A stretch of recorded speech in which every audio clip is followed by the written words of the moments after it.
ఋషభుని కుమారుడే భరతుడు. ఈ మహానుభావుడే జడభరతునిగా మనకు ప్రసిద్ధి పొందాడు. పరమాత్మ యందు ధ్యానం చేస్తున్న మనస్సు, ఇక నా మనస్సు పరమాత్మ యందు లగ్నమైనది, ఇక నాకు ఎలాంటి విపత్తు లేదు అని ఎప్పుడూ నీ మనస్సును నమ్మకూడదు. ఒక్క క్షణం ఏమరపాటుతో ఉన్నా నిన్ను తీసుకొని పోతుంది అనే ఉపదేశాన్ని జడభరత ఉపాఖ్యానం మనకు అందిస్తుంది. ఒక్క లేడి పిల్లను చూచి అయ్యో అన్న పాపానికి తాను కూడా లేడిగా పుట్టవలసి వచ్చినది. 3 జన్మలు ఎత్తవలసి వచ్చినది. మనస్సుతో మనం ఎంత జాగ్రత్తగా ఉండాలో మనకు చెప్పే కథ భరత ఉపాఖ్యానం. ఇందులే అద్భుతంగా రఘుగణ భరత సంవాదం, ఆత్మతత్వం చాలా బాగా వివరిస్తారు. దాని తర్వాత స్వామివారు వివరించారు భువన కోశం చివర, పంచమ స్కంధము చివర మనకు నరకాన్ని, రకరకాల నరకాలు వర్ణిస్తారు. మనం కొన్ని మొదలే చెప్పుకున్నాం కాబట్టి ఆ భాగం విన్నవారం అయిపోయాం. ఈ పాపం చేసి తప్పించుకునే మార్గం ఎలాగండి అంటే మనకు చెప్పే కథ అజామీళోపాఖ్యానం. సాంకేత్యం పారిహాస్యం వా స్తోభం ఖేళనమేవ వా వైకుంఠనామగ్రహణం సర్వాఘౌఘ నికృంతనం. ఇది అజామిళోపాఖ్యానంలోని నీతి. అంటే పేరు పెట్టుకున్న నవ్వులాటకైనా, పరిహాసానికైనా, అవహేళన చేసిన పరమాత్మ నామ సంకీర్తనం చేస్తే అన్ని పాపాలు పోతాయి. అన్ని పాపాలకు నిష్కృతి పరమాత్మ నామ సంకీర్తనం అనేది అజామిళ ఉపాఖ్యానంతో చెప్తారు. దాని తర్వాత గురుద్రోహం, ఆచార్య ద్రోహం, ఆచార్య అవమానం వల్ల ఎలాంటి దుష్ఫలితాలు అనుభవించవచ్చో, ఇంద్రుడు గురువు గారిని అవమానించినందువల్ల పడ్డ యాతనలు, అదే సందర్భంలో వృత్రాసుర వధ, వృత్రాసుర జన్మ, అతని పూర్వజన్మ, ఈ భాగమంతా మనకు 6వ స్కంధంలో చెప్తారు. 7వ స్కంధంలో పరమ భాగవతోత్తముడైన ప్రహ్లాద చరిత్ర, త్రిపురాసుర సంహారంలో శంకరుడు ఎలా పప్పులో కాలేశాడో, కారణాన్ని పోగొట్టకుండా కార్యాన్ని పోగొడితే అది ఇంకో కార్యాన్ని సృష్టిస్తుంది. కేవలం త్రిపురాసురుణ్ణి సంహరిస్తే ఏం లాభం? శుక్రాచార్యులు తన దగ్గర ఉన్న మయాసురుడు తన దగ్గర ఉన్న అమృతపు బావిలో మళ్ళీ వాళ్ళను ముంచి బతికించాడు. ఇలా శంకరుడు ఎన్నిసార్లు చంపుతుంటే అన్నిసార్లు వీడు బతికిస్తున్నాడు.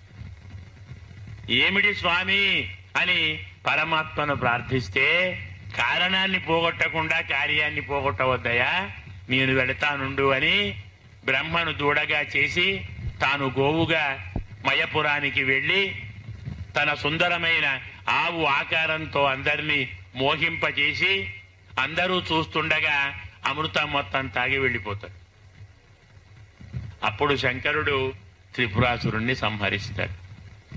అంటే అలాంటి వారు కూడా మోహగ్రస్తులవుతారనేటువంటి సత్యాన్ని త్రిపురాసుర సంహారంతో మనకు అందిస్తాడు.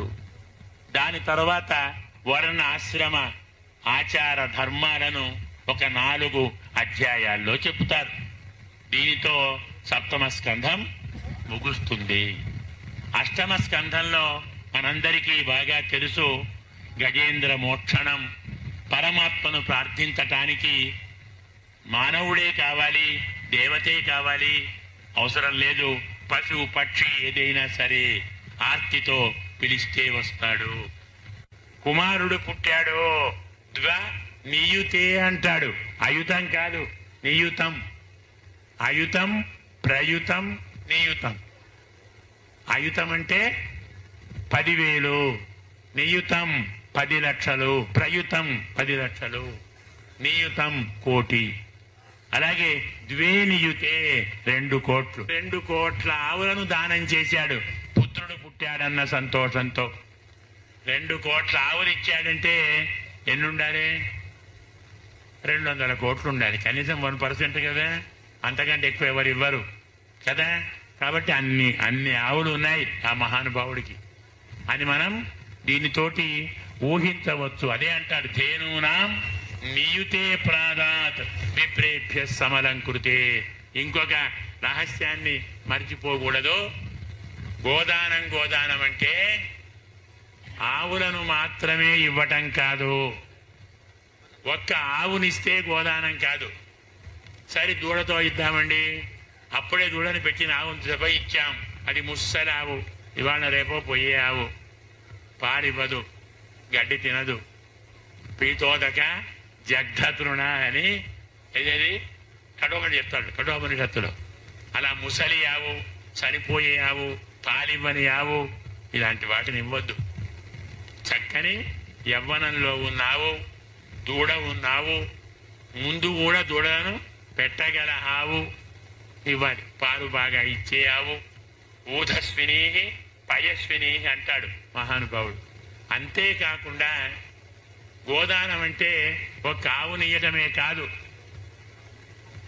ఆవుకు వెండితో అంటే ఉంటే బంగారంతో శక్తి ఉంటే, లేకుంటే వెండితో కొమ్ములు చేయించాలి, గిట్టలు బంగారంతో చేయించాలి, మూపురం మీద రత్నాల వజ్రాల హారాలు ఇవ్వాలి, పట్టు వస్త్రాలు పైన ఇవ్వాలి, ఆవుకు దూడకు సంవత్సరం సరిపోయే గాసం ఇవ్వాలి. గోదానాన్ని తీసుకునేటువంటి కుటుంబం కూడా 1 సంవత్సరం బతకటానికి ఎంత ఆహారం కావాలో అదంతా దానం ఇవ్వాలి. ఎందుకో తెలుసా? గోదానం తీసుకున్నవాడు 1 సంవత్సరం వరకు బయటికి రాకూడదు ఇంటి నుంచి. అదెందుకో తెలుసా? గోవుకు ఎన్ని రోమాలు ఉంటాయో అన్ని దానము చేసిన వాడి పాపాలు వీడికి వస్తాయి తీసుకున్నవాడికి. అవన్నీ పోగొట్టడానికి ఆ సంఖ్యతో గాయత్రి జపం చేయాలి వాడు. గో రోమ సంఖ్యతో గాయత్రి జపం చేయాలి, అంటే ఇంటి నుంచి బయటికి రాకూడదు. అది కుటుంబం ఏం తినాలండి? సంవత్సర కాలం కుటుంబం హాయిగా గడపడానికి కావలసిన సామగ్రి మొత్తం ఇవ్వాలి. ఇంత ఇస్తే గోదానం అంటారు, ఆవునివ్వటం కాదు. ఈ రహస్యం తెలియకనే చాలా మంది రామాయణంలో రామచంద్రుడు ఆ పూట తిండి లేని బ్రాహ్మణునికి 50 లక్షల గోవులు ఇస్తే వాటిని ఎలా పోషిస్తాడండి అని అనుకున్నాడు. మనం అనుకుంటాం, కరెక్టా? 50 లక్షల గోవులు అంటే మరి 50 లక్షల ఏండ్లు తినే సామగ్రి కూడా ఇవ్వాలి కదా. ఎన్ని తరాలండి సంపద కదా. కాబట్టి ఒక విషయంలోని రహస్యాన్ని పెద్దల ద్వారా తెలుసుకున్న తరువాత దాని గురించి మనం విమర్శించాలి, కానీ మనకు తెలిసిందే తత్వము సత్వము అనుకొని తొందర పడకూడదు. కాబట్టి ఈ ప్రకారంగా మహానుభావులు బ్రాహ్మణులు వచ్చారు, పుణ్య వాచనములు అన్నీ చేశారు, గోదాన భూదానాది దానములు చేశారు, అన్ని ఉత్సవాలు బాగా చేశారు, వీధులన్నీ అలంకరించుకున్నారట. వీధుల మీద నీళ్లు చల్లారు కదా, సుగంధాలు, పాలు చల్లారు. కోట్లకో దావులుంటే పాలు ఏం చేసుకుంటారండి? పాలపోయాక మరి ఎక్కడ సరిపోతాయి? మొత్తం పెరుగు, పాలు, వెన్న, నెయ్యితోటి వసంతాలు ఆడారు గోపికలు. గోపికలు పరిగెత్తుకొని వచ్చారు. ఏదో పసుపు కుంకుమ బుక్క గులాలు అంటాం, రంగులు అంటాం కదా, వాళ్ళ రంగులంతా పెరిగాయి. పెరుగు పాలు చల్లుకుంటూనే ఉన్నారు, అమిత ఆనందాన్ని పొందారు. గోప్య సుమృష్ట మణికుండల నిష్కంఠ్య చిత్రాంబరా పది శిఖాచ్యుత మాల్యవర్ణ నందాలయం సవలయం ప్రజతీర్ విజేద. అందరూ ఆలయానికి వచ్చారు, కానుకలు తెచ్చారు, ఆనందం పండుగను చేసుకున్నారు. రోహిణి కూడా పరమ ఆనందాన్ని పొందింది. ఈ రీతిలో ఈ కుమారుడు కలిగాడు కాబట్టి వాళ్ళ దగ్గర ఒక ఆచారం ఉన్నదట. ఏమిటి ఆచారం? మనకు ఉంటుంది, కుమారుడు కలిగాడంటే ఆ సంతోషంలో, ఆ ఉత్సాహంలో రాజుగారికి కానుకలు ఇవ్వాలి. అలాగే ఇతను నందుడు కూడా సామంతుడు కాబట్టి కప్పం కట్టాలి, పన్ను కట్టాలి, కానుకలు ఇవ్వాలి. ఇవన్నీ చేస్తానని మహానుభావుడు నందుడు పరివారాన్ని తీసుకొని పాలు, పెరుగు, వెన్న, నెయ్యి, మరికొంత బంగారం, రత్నాలు, వజ్రాలు అన్నీ తీసుకొని కంసుని దగ్గరికి వెళ్ళి కంసునికి కానుకలిచ్చి వచ్చాడు. కానుకలిచ్చి బయటికి వచ్చాడు అన్న వార్త వసుదేవునికి తెలిసినది. మరి నందుడు తన మిత్రుడే కదా, అందువల్ల మిత్రుడే కాదు, న్యాయంగా తమ్ముడు కూడా. ఆ కథ వేరుందనుకోండి. అతని దగ్గరికి వచ్చి క్షేమ సమాచారాలు తెలుసుకోవాలి అని వసుదేవుని దగ్గరికి వచ్చాడు నందుడు. వసుదేవుడు అంటాడు, నాన్న నంద, మీ ఇంట్లో నా కుమారులై కూడా మీ కుమారులుగా పెరుగుతున్న నా కుమారులు క్షేమంగా ఉన్నారా? అర్థమైందా? దాచాడా నిజం చెప్పాడా? నిజమే చెప్పాడు. నీ ఇంట్లో నీ కుమారులుగా పెరుగుతున్న నా ఉన్నారా అన్నాడు. చమత్కారం ఏంటంటే బలరాముడు ఈయన కుమారుడే కదా, అక్కడే పెరుగుతున్నాడు. పేరుకు నీ కుమారులాగానే ఉన్నాడు, నా కుమారుడే కదా. నీ కుమారుడుగా పెరుగుతున్న నా కుమారుడు నీ ఇంట్లో క్షేమంగా ఉన్నాడా? నీకు కూడా చాలా ఆలస్యంగా సంతానం కలిగింది, అదృష్టవంతుడవు. ఏవో కొన్ని మాటలు మాట్లాడుకున్నారు. ఎప్పటికైనా ఏ పని మీద వచ్చామో ఆ పని పూర్తయిన తరువాత క్షణం కూడా నిలవకూడదని శాస్త్రం. త్వరగా బయలుదేరి వెళ్ళు. ఎందుకంటావేమో, రేపల్లెలో నాకు ఉత్పాతాలు కనబడుతున్నాయి, ఏదైనా ప్రమాదం జరగవచ్చు. మరి రాజు లేకుంటే ఎవరు కాపాడాలి ప్రజలను? నీవే ఉండి చూసుకోవాలి, వెళ్ళవయ్యా అని వసుదేవుడు హెచ్చరిస్తే అతని మాట మీది గౌరవంతో నందుడు బయలుదేరాడు. కానీ వసుదేవుడి మాట అబద్ధం కాలేదు. అప్పటికే రేపల్లెలో ప్రమాదం ముంచుకొచ్చింది. 10 రోజులు దాటిన వారిని, దాటని వారిని సంహరించాలి అని రాజు ఆజ్ఞను పరిపాలిస్తూ ఒక మహానుభావురాలు, బాలగ్రహం అంటాం, పూతన బాలఘాతిని, ఆమె పేరే బాలఘాతిని, పిల్లలను చంపేది. ఆమె స్తనములలో విషాన్ని అలముకొని మరీ వెళుతుందన్నమాట. పిల్లలకు పాలిచ్చేస్తుంది, పాలు తాగి వాళ్ళు చచ్చిపోతారు. ఇలా చాలా చోట్ల సంహరిస్తూ ఈ పక్క నుంచి వెళుతూ ఉంది. రేపల్లెలో యశోదమ్మ ఇంటి పక్క నుంచి వెళుతూ ఉంది. పాత్మలో చెప్తాడు, ఆమె ఈ ఇంటికి రాదో ఏమో అని. కృష్ణ పరమాత్మ ఆ పక్క నుంచి పోతుంటే ఒకసారి కెవ్వుమని ఏడుస్తాడు, నేనున్నాను అని చెప్పడానికి. ఓహో, ఇక్కడ పిల్లవాడు ఉన్నాడా అని ఆమె లోపలికి వచ్చేసింది. ఆమె లోపలికి రాగానే 2 కళ్ళు మూసుకొని నిద్రపోతున్నాడట. ఎలా వచ్చినది ఆ మహానుభావురాలు అంటే, గోపికలాగా వేషం వేసుకొని వచ్చింది. కామరూపిణి కదా, ఏ రూపం ఆమె ధరిస్తుంది.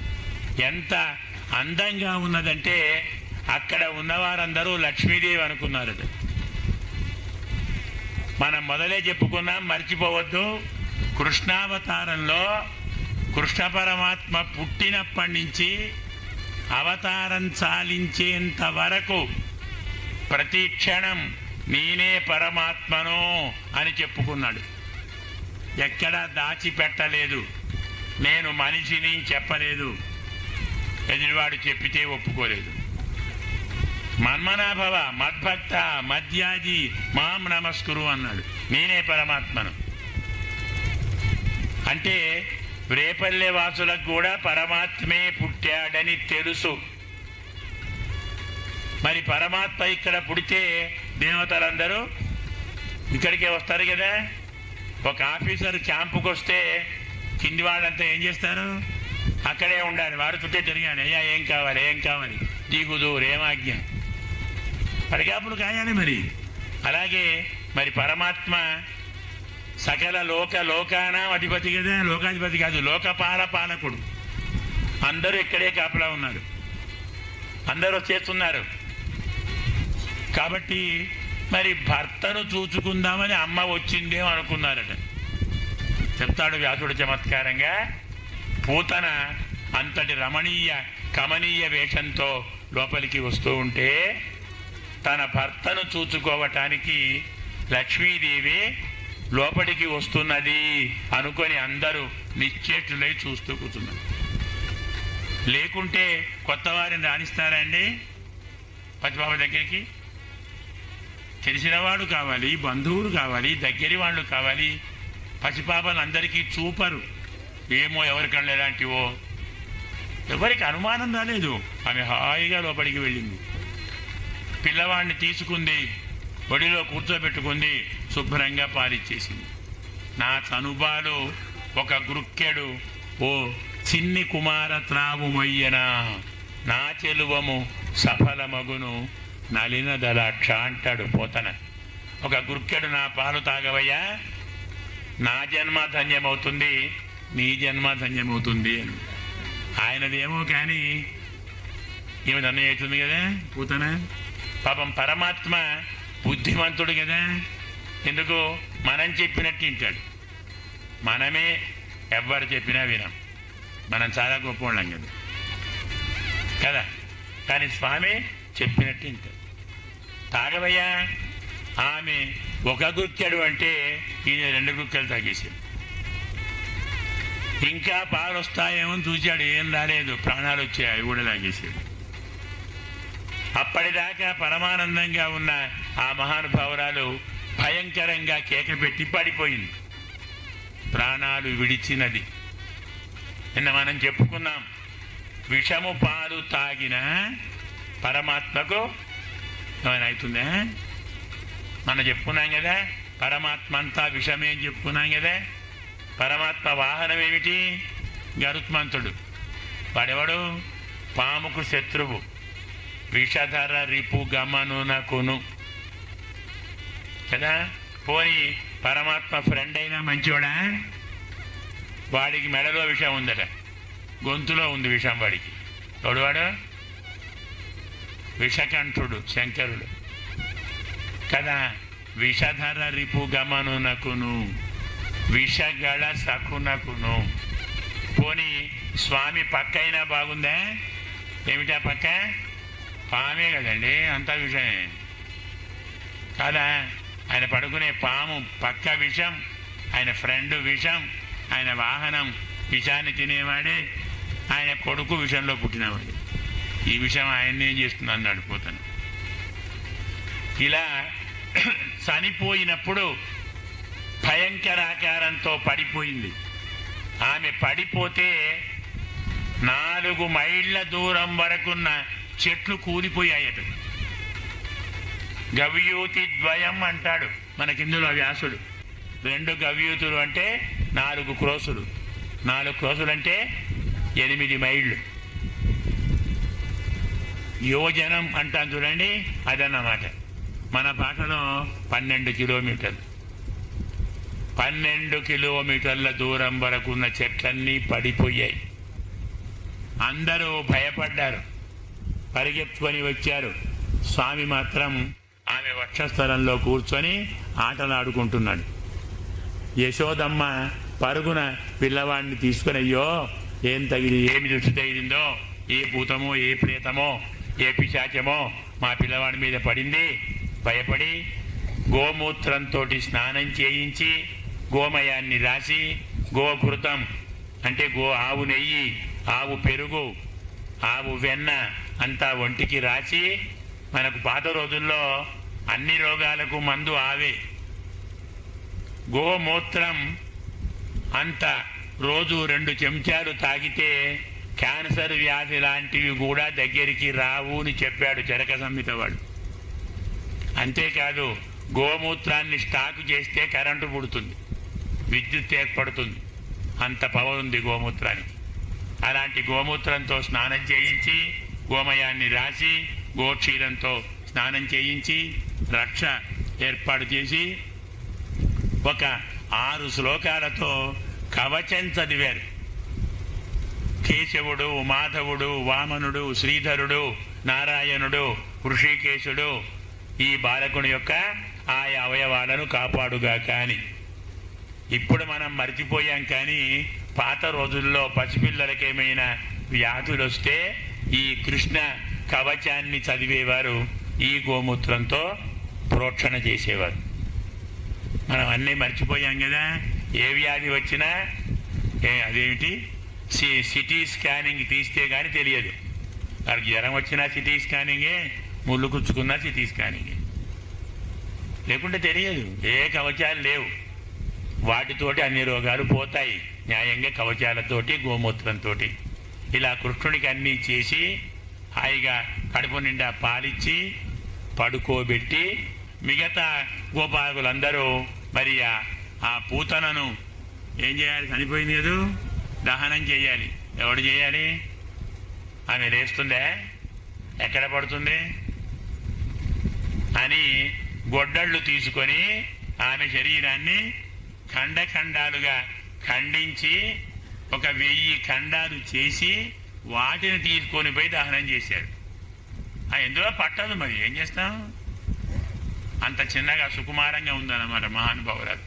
అలా ఆమెను దహనం చేస్తే ఆమె శ్మశాన ధూమం నుంచి కస్తూరి అగరు సుగంధ వాసనలు వచ్చాయట. అంటే పరమాత్మలో లీనమైంది. జాగ్రత్తగా మనం గుర్తుంచుకోవాలి, పరమాత్మకు విషమిచ్చినా మోక్షం తప్పదు. ఎవరో అడిగారు, ఏమన్యాయమయ్యా, విషమిస్తే మోక్షం ఇస్తావా? మరి యశోదమ్మకి ఏమిస్తావు? ఎప్పుడు పాలిచ్చింది కదా నీకు అంటే ఆమెకు మోక్షమే ఇస్తాను. అన్యాయం కాదా? అస్సలు కాదు. ఎందుకు కాదు? నా దగ్గర ఒక్కటే ఉంది, మీ దగ్గర చాలా ఉన్నాయి, తలోటిస్తారు. నా దగ్గర ఒక్కటే ఉంది మోక్షం, అందరికీ అదే ఇస్తాను. అది కాక చావు మీకు, మాకు లేదు కదా, అది విషం మీకు. దానివల్ల అపకారం జరిగే వారికి అది విషం. నాకేం జరగదే, నేనేం చెప్పాను? నీ దగ్గర ఉన్న నీది అనుకున్న వస్తువును నాకివ్వు, మోక్షం ఇస్తాను. అది విషం కావచ్చు, లేదో అమృతం కావచ్చు. నాకు 2 సమానమే. విషమిచ్చినా నీ వస్తువు నాకు ఇచ్చినట్టే, అమృతం ఇచ్చినా నీ వస్తువు నాకు ఇచ్చినట్టే. మమకారాన్ని విడిచిపెడితే మోక్షం ఇస్తానన్నాను. మమకారం అంటే ఏమిటి? నాది నాది అనకుండా నీది అన్నావు కదా. పూతన కూడా ఈ విషం నీది అంది, నాది కాదు అంది. మమకారం వదులుకుంది, మోక్షం ఇచ్చింది. నాకు 2 ఒకటే. విషం అమృతం, మానం అవమానం, ద్వేషం ప్రేమ, నాకు అన్నీ సమానమే.